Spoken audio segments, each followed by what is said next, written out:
Hello viewers, যারা class 8 পড়ছো, আজকে তাদেরকে আমি তোমাদের ভূগোলের চতুর্থ অধ্যায় বায়ুচাপ বলয় ও বায়ুপ্রবাহ নিয়ে আজকে তোমাদের আমি আলোচনা করব এবং ভালো করে বুঝিয়ে দেবো। ঠিক আছে? কোন কোন জায়গাগুলো তোমাদের পরীক্ষাতে তুলে ধরে এবং প্রশ্ন আসে সেগুলো তোমাদের আজকে আমি দেখিয়ে দেবো। তো দেখো, আমার এই ভিডিও চালাতে তোমাকে কিন্তু নিজেদের পাঠ্য বইটা খুলে বসবে এবং ভালো করে দেখে নেবে কোনগুলো ভালো করে পড়বে। চ্যাপ্টারটা একটু কঠিন হলেও বোঝার আছে, যদি বুঝতে পারো তাহলেই কিন্তু পড়াটা ভালো করে করতে পারবে। ঠিক আছে? তো দেখো, চাপ বলয় ও বায়ু প্রবাহ। চাপ বলয় জিনিসটা কি? ঠিক আছে, চাপ বলয় বলতে কি, আমাদের তোমরা প্রত্যেকেই জানো পৃথিবীর চারিদিকে কিন্তু একটা গ্যাসের আস্তরণ রয়েছে। গ্যাস বলে কিছু নেই, বায়ুর একটা আস্তরণ রয়েছে। সেই বায়ুর আস্তরণ পৃথিবীর সাপেক্ষে এক এক জায়গায় এক এক রকম। সেই অনুযায়ী এক একটা চাপ বলয়ের সৃষ্টি হয়েছে, সেগুলোকে এক একটা বায়ুচাপ বলয় বলছে। অ্যাকচুয়ালি এটাই হচ্ছে মূল কথা।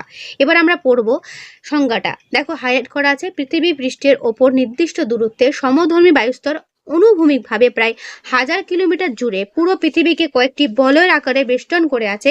একেই বলে বায়ুচাপ বলয়। বোঝা গেল? বুঝতে পারছো বায়ুচাপ বলয় কি? আচ্ছা, এই বায়ুচাপ বলয় একটি স্থানে এক এক রকম। আমাদের পৃথিবীতে তোমরা জানো 7টি বায়ুচাপ বলয় দেখতে পাওয়া যায়। তোমরা পড়ে থাকবে এরপরে 7টি বায়ুচাপ বলয় রয়েছে। সেই 7টি বায়ুচাপ বলয়ের মধ্যে কোথায় কোথায় উচ্চচাপ এবং কোথায় কোথায় নিম্নচাপ রয়েছে সেটা একবার দেখে নাও। তো এই ছবিটা ভালো করে ফলো করো। এখানে দেখতে পাবে কোথায় কোথায় উচ্চচাপ, কোথায় কোথায় নিম্নচাপ এবং সেই 7টি বলয় রয়েছে। সেই 7টি পৃথিবীর চাপ বলয়ের নাম। ঠিক আছে?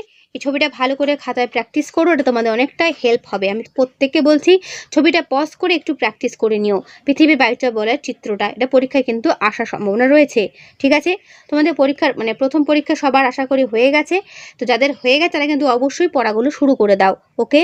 তাই এই পেজ থেকে প্রথম প্রশ্ন কি পেলে, বায়ুচাপ বলয় বলতে কি বোঝো এবং কটি বায়ুচাপ বলয় রয়েছে।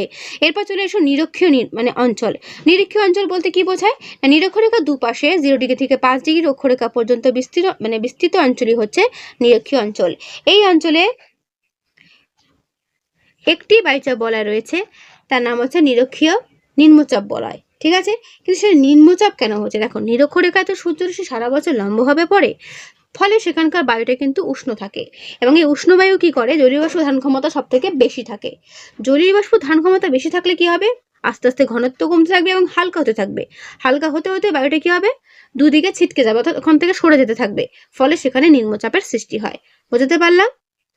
আচ্ছা, তাহলে নিরক্ষরেখা কোন উচ্চচাপ না নিম্নচাপ বিরাজ করে? নিরক্ষীয় অঞ্চলে যদি প্রশ্ন আসে উত্তর লিখবে নিম্নচাপ বিরাজ করে। ঠিক আছে? দেখে নাও, এখানে ব্র্যাকেটে দেওয়া রয়েছে উচ্চচাপ না নিম্নচাপ, তোমরা নিম্নচাপে রাইট অ্যান্সার দেবে। ঠিক আছে? ঠিক তার পরের পাতায় চলে এসো, নিরক্ষীয় শান্ত বলয় বলতে কি বোঝো? টিকা আসতে পারে, আবার ইংলিশ টার্মটা মনে রাখবে। ডোল ড্রামস বলতে কি বোঝো? ঠিক আছে? পরীক্ষাতে কিন্তু আসবে। নিরক্ষীয় শান্ত বলয় বা ডোল ড্রামস কি? নিরক্ষীয় শান্ত বরাবর বা নিরক্ষীয় অঞ্চল বরাবর উষ্ণ ও হালকা বায়ু সোজা উপরের দিকে উঠে যাওয়ায় এখানে বায়ুর ঊর্ধ্বমুখী স্রোত লক্ষ্য করা যায়। ভূপৃষ্ঠের সমান্তরালে কোনো বায়ু প্রবাহিত হয় না, ফলে এখানে বায়ুর কোনো চলাচল বোঝা যায় না, একটা শান্ত ভাব বিরাজ করে। তাই এই অঞ্চলের নাম নিরক্ষীয় শান্ত বলয়। বোঝাতে পারলাম? প্রাচীনকালে এই অঞ্চলের উপর দিয়ে জাহাজ চালানোর সময় এই জাহাজগুলো প্রায় থেমে যেত। নাবিকরা এই অঞ্চলের নামকরণ রেখেছে ডোলড্রাম, যার অর্থ শান্ত অবস্থা বা শান্ত অবস্থা যেটা বলবে। টিকার জন্য কিন্তু ভেরি ভেরি ইম্পর্টেন্ট। মনে করো পরবর্তী পরীক্ষা, তো সেকেন্ড ইউনিট টেস্ট পরীক্ষাতে কিন্তু এই প্রশ্নটা থাকছেই যে ডোলড্রামস কি বা নিরক্ষীয় শান্ত বলয় কি। বেশিরভাগ তোমাদের কোয়েশ্চেনে কিন্তু ডোলড্রাম কথাটা দেবে। আবারও বলছি, ডোলড্রাম। কেউ কিন্তু নিরক্ষীয় শান্ত বলয় পড়ে ডোলড্রামটা পড়ছো না, এটা কিন্তু করো না। ডোলড্রামটা কিন্তু ইম্পর্টেন্ট, বেশি মনে রাখার জন্য। ঠিক আছে? পড়বে। এখানে কিন্তু এটাই ইম্পর্টেন্ট প্রশ্ন। তারপরে যেগুলো রয়েছে সেটা একবার রিডিং পড়ে নেবে। কর্কটীয় মকরীয় অঞ্চল বলতে কি বোঝো? এখানে উচ্চচাপ না নিম্নচাপ বিরাজ করছে। আমি তো ছবিতে তোমাদের প্রথমেই দেখিয়ে দিলাম। সেই ছবিটার মধ্যে প্রত্যেকটা জিনিস লেখা রয়েছে যে কোথায় উচ্চচাপ কোথায় নিম্নচাপ। ঠিক আছে? আমি শুধু ইম্পর্টেন্ট যেগুলো বলছি এবং বোঝাচ্ছি সেগুলো ভালো করে নোট করে রাখো। যেগুলো আমি বলবো তার বাইরে কোনো রকম কোনো প্রশ্ন হবে না। এরপর চলে আসুন নিচের দিকে, অশ্ব অক্ষাংশ ট্রিপল স্টার দিয়ে রাখো। বইটা পুরনো বলে হয়তো দাগানো রয়েছে, কিছু মনে করো না, কিন্তু সাজেশন ভিত্তিক যদি বলো এটা কিন্তু ইম্পর্টেন্ট একটা প্রশ্ন। অশ্ব অক্ষাংশ কি? বলছে 16 শতকে কর্কটীয় মকরীয় শান্ত বলয় দিয়ে পালতোলা জাহাজগুলো চলাচলের সময় গতিহীন হয়ে পড়তো। আবারও বলছি, 16 শতকে কর্কটীয় ও মকরীয় শান্ত বলয় দিয়ে, আবার বলছি নট নিরক্ষীয়, কর্কটীয় মকরীয়। ঠিক আছে? সেখানে যখন পালতোলা জাহাজগুলো চলাচলের সময় গতিহীন, গতিটা ঠিক থাকতো না, গতিহীন হয়ে পড়তো, তো যেত না, জাহাজগুলো দাঁড়িয়ে যেত। ফলে মধ্যপ্রাচ্য ইউরোপ থেকে আসা ঘোড়া ভর্তি বাণিজ্যিক জাহাজগুলোর পশ্চিম ভারতীয় দ্বীপপুঞ্জ ও আমেরিকায় যেতে এদের অনেক বেশি কি লাগতো, সময় লাগতো। এই সময় জাহাজের ভার কমাতে এবং পানীয় জল ও খাবারের সংকট এড়াতে, যদি জাহাজে প্রচুর ওয়েট থাকে তাহলে জাহাজ তো চলবে না, আবার অনেক যদি জাহাজের মধ্যে প্রাণী থাকে তাহলে তাদের খাবারও কি দেখা দেবে, সংকট দেখা দেবে। তো সেই কারণে কি করলো না, জীবন্ত ঘোড়াগুলোকে আটলান্টিক মহাসাগরে ফেলে দিত। এই কারণে দুই ক্রান্তীয় অঞ্চল অশ্ব অক্ষাংশ নামে পরিচিত। সেটা কর্কটীয় হতে পারে, আবার মকরীয় হতে পারে। বোঝা গেল? তাহলে মকরীয় অঞ্চলেও অশ্ব অক্ষাংশ দেখা যায়, আবার কর্কটীয় অঞ্চলেও কিন্তু অশ্ব অক্ষাংশ দেখা যায়। বেশ, বুঝতে পারলে? এটা কিন্তু একটা ইম্পর্টেন্ট প্রশ্ন, প্রত্যেকে কিন্তু এটা নোট করে রাখবে। ঠিক আছে, এরপরে চলে এসো পাতা নম্বর 32। মেরু অঞ্চল কি? বলছে 2 গোলার্ধে 80 ডিগ্রি অক্ষরেখা থেকে মেরুবিন্দু মধ্যবর্তী অঞ্চলে দুটি বায়ুচাপ বলয় সৃষ্টি হয়েছে। দেখা যাক এই চাপ বলয় দুটি উচ্চচাপ নাকি নিম্নচাপ।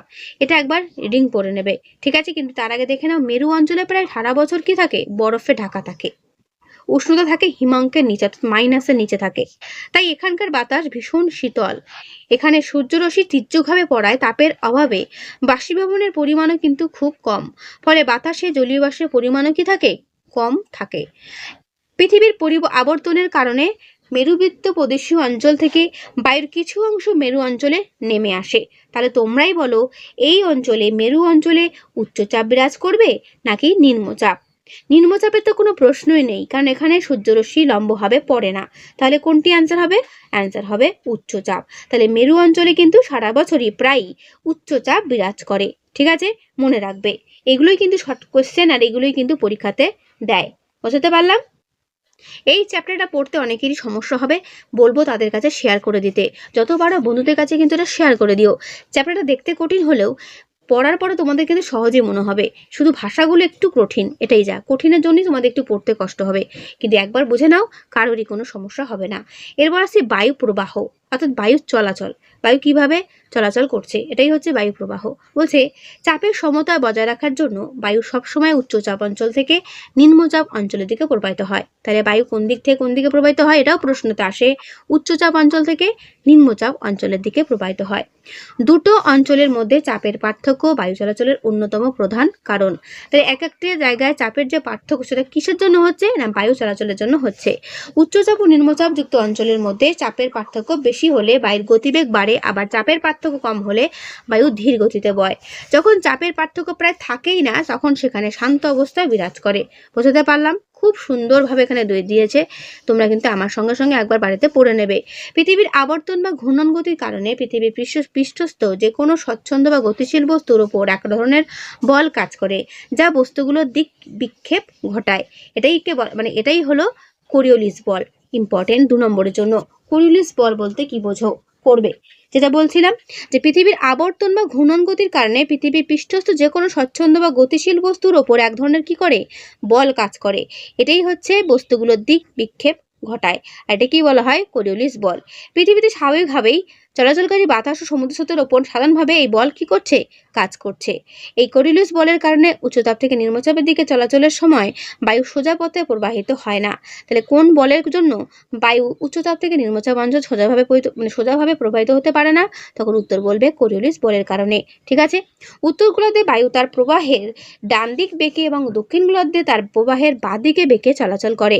মার্কিন আবহবিদ উইলিয়াম ফেরেল এই বিষয়টিকে উল্লেখ করায় এটিকে ফেরেলের সূত্র নাম করেছেন। বোঝা গেল? তাহলে ফেরেলের সূত্র কি না, উত্তর গোলার্ধে বায়ু তার প্রবাহের ডান দিকে বেঁকে প্রবাহিত হয় এবং দক্ষিণ গোলার্ধে ঠিক তার বাঁ দিকে বেঁকে প্রবাহিত হয়। এই জিনিসটি ফলো করেছেন মার্কিন আবহবিদ উইলিয়াম ফেরেল। এটি প্রথম তিনি উল্লেখ করায় এইটিকে বলা হয় ফেরেলের সূত্র। এই ধারণাটাকে বলা হয় ফেরেলের সূত্র। এটাও কিন্তু 2 নম্বরের জন্য ইম্পর্টেন্ট। তাহলে দেখো, এইটুকুর মধ্যে 2টো প্রশ্ন পেলাম। কোরিওলিস বল বলতে কি বোঝো, আর ফেরেলের সূত্র কি। ঠিক আছে, করবে। পৃথিবীর পৃষ্ঠের উপরিভাগ সব জায়গায় সমান নয়। অসমতল স্থলভাগের ওপর দিয়ে প্রবাহিত হওয়ার সময় ঘর্ষণজনিত বাধার কারণে বায়ুর গতিবেগ কমে যায়, দিক পরিবর্তন ঘটে। আবার সমুদ্রের উপর বা মরু অঞ্চলের উপর দিয়ে প্রবাহিত হওয়ার সময় ঘর্ষণের প্রভাব কম থাকায় বায়ুর গতিবেগ কিন্তু বেড়ে যায়। বুঝতে পারলাম? তাহলে জায়গা বুঝে কিন্তু বায়ুর গতিবেগ আপ ডাউন করে বা বাড়ে কমে। বায়ুর প্রবাহের নামকরণ কি? বলছে বায়ুর যেদিক থেকে প্রবাহিত হয় সেই দিক অনুসারে বায়ুর কি হয়, নামকরণ হয়। এবার চলে আসো বাইস বেলাট সূত্র কি, হাইলাইট করাও রয়েছে অলরেডি আগে থেকে। ডাচ আবহবিদ বাইস বেলাট 1857 সালে বায়ুচাপের পার্থক্যের পার্থক্য ও বায়ুপ্রবাহের মধ্যে সম্পর্কের একটা উল্লেখ করেছেন। তার মতে উত্তর গোলার্ধে বায়ু যেদিক থেকে প্রবাহিত হয় সেই দিক থেকে পিছনে দাঁড়ালে বা ফিরে দাঁড়ালে ডান দিকে বায়ুর উচ্চচাপ ও বাঁ দিকে নিম্নচাপ বিরাজ করে। ঠিক ছবিটা ফলো করো, একটা মেয়ে দাঁড়িয়ে আছে, বুঝতেই পারছো। বলছে, আবার বলছি, ডাচ আবহবিদ বাইস বেলার্ট 1857 সালে বায়ুচাপের পার্থক্য ও বায়ুপ্রবাহের মধ্যে একটা সম্পর্ক উল্লেখ করেছেন। তিনি বলেছেন যে উত্তর গোলার্ধে বায়ু যেদিকে প্রবাহিত হয় সেই দিকে পিছন ফিরে দাঁড়ালে ডান দিকে উচ্চচাপ এবং বাঁ দিকে নিম্নচাপ বিরাজ করে বা তার সেই নিম্নচাপের অবস্থাটা দেখা যায়। এটিকেই বলা হচ্ছে বাইস বেলার্ট সূত্র। একদম ঝেপে মুখস্থ করে ফেলো এই 3টে প্রশ্ন, ফেরেলের সূত্র, বাইস বেলার্ট সূত্র এবং কোরিওলিস বল, 3টে সংজ্ঞা সহ কিন্তু আসবে পরীক্ষাতে।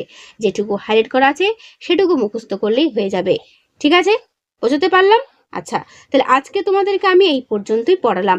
অল্প অল্প করে পড়ো, কিন্তু ভালো করে পড়ো, এটাই হচ্ছে আমার কথা। তাহলে এটুকুর মধ্যে যেগুলো ইম্পর্টেন্ট প্রশ্ন আমরা পেলাম আরেকবার রিভিশন করে নিই। প্রথমে পেলাম বায়ুচাপ বলয় বলতে কি বোঝো, তারপর পেলাম নিরক্ষীয় নিম্নচাপ অঞ্চল কি, এখানে কি সারা বছর উচ্চচাপ বিরাজ করে নাকি নিম্নচাপ হয় সেটা পড়লাম। তারপরে কি পড়লাম একবার দেখে নাও। নিরক্ষীয় শান্ত বলয় কি, তার ঠিক নিচে রয়েছে অশ্ব অক্ষাংশ বলতে কি বোঝো, মেরু অঞ্চলের উচ্চচাপ নাকি নিম্নচাপ পরিলক্ষিত হয়, বায়ু প্রবাহ কোন দিক থেকে কোন দিকে হয়, কোরিওলিস বল কি, ফেরেলের সূত্র কি, আর তারপরে পাতায় পড়লাম বাইস বেলার্ট সূত্র কি। তো আজকে তোমাদের আমি এই পর্যন্তই পড়া দিলাম। এইটুকু বাড়িতে ভালো করে প্রত্যেকে পড়ো, আর যে কোয়েশ্চেনগুলো আমি বললাম সেগুলো খাতায় নোট করে রেখো। ঠিক আছে, নেক্সট ভিডিওতে তোমাদেরকে আমি নিয়ত বায়ুপ্রবাহ থেকে পড়াবো। ঠিক আছে, তো আজকের এই ভিডিওটা কেমন লাগলো অবশ্যই কমেন্টে জানিও, ভালো লাগলে লাইক করো, বন্ধুদের কাছে অবশ্যই শেয়ার করে দিও। তো আজকে এখানেই শেষ করছি, দেখা হবে নেক্সট ভিডিওতে। ভালো থেকো সবাই, আর প্রত্যেকে ভালো করে পড়ো। ঠিক আছে।